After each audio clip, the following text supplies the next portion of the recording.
Master task group in Async and await to perform concurrent tasks in SwiftUI. Learn how to run and cancel tasks.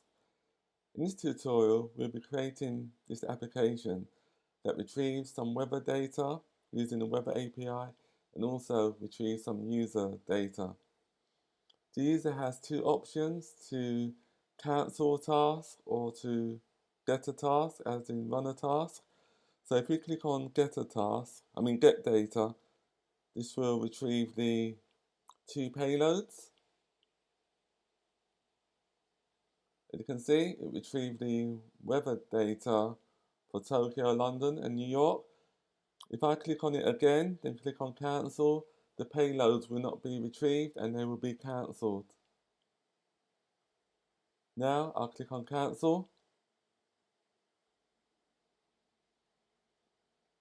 As you can see, the weather data task was cancelled, so it ignored the data that needed to be downloaded. So this is the feature that we'll be creating in this tutorial.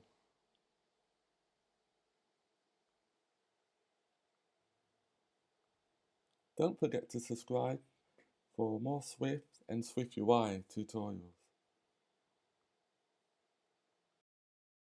Since we are using Open Weather Map API, you need to create your API key or sign in if you already have a username, and then just retrieve your API key.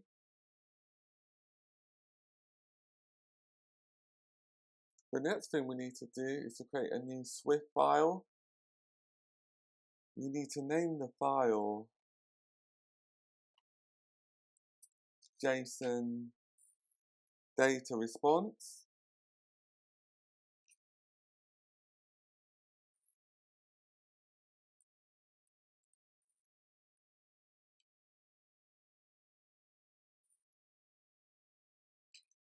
Import SwiftUI.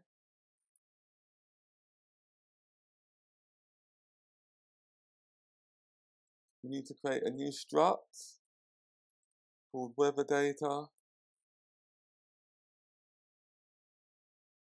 And the purpose of this struct is to decode the weather data from the Weather Map API.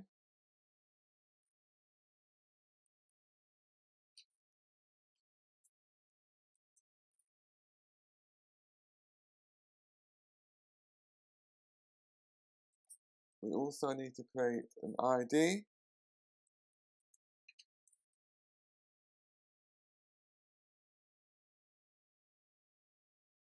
And the reason why we need to create an ID, because the ID property is required so that the identifiable protocol works correctly, so that each record within our payload will have a unique ID.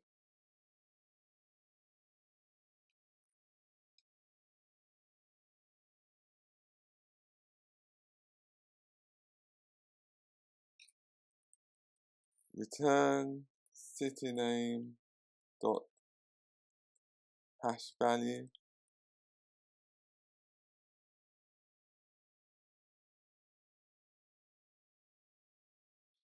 As you can see, we're using the city names hash value to create the unique identifier for each of the weather objects.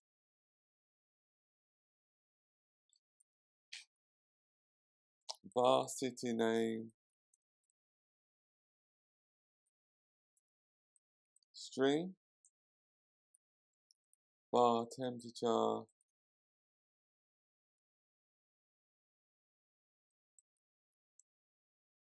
int,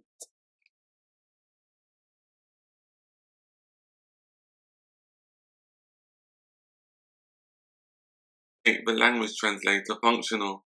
The first thing we need to do is register for an API key.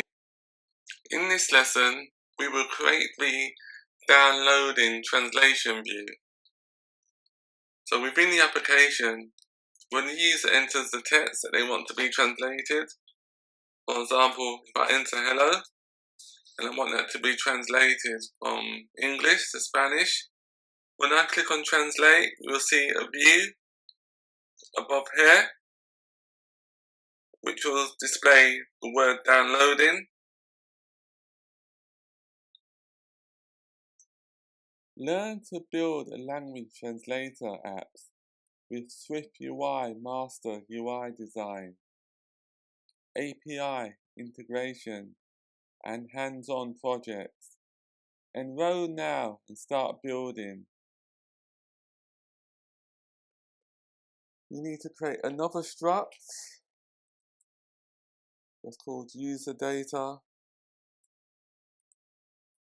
We also use identifiable and decodable. And the purpose of this struct will be to decode the mock API from JSON placeholder.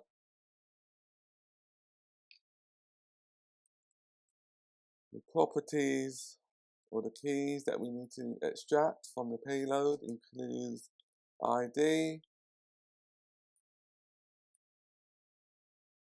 name, and email.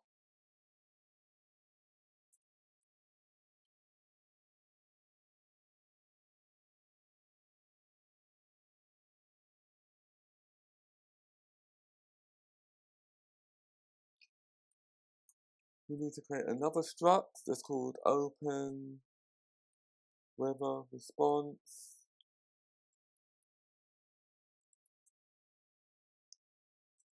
decodable, var name, string, that's for the city name, var main weather data,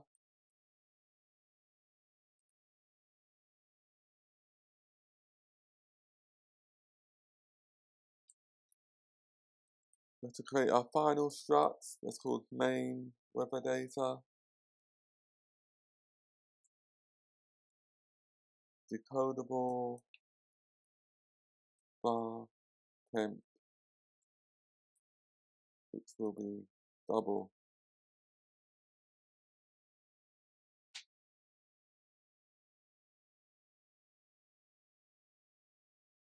In the next tutorial, we will implement our data fetcher class. The purpose of the data fetcher class is to enable the APIs to be fetched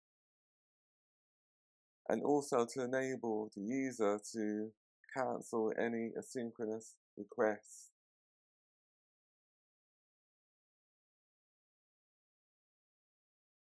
Don't forget to subscribe for more Swift and SwiftUI tutorials.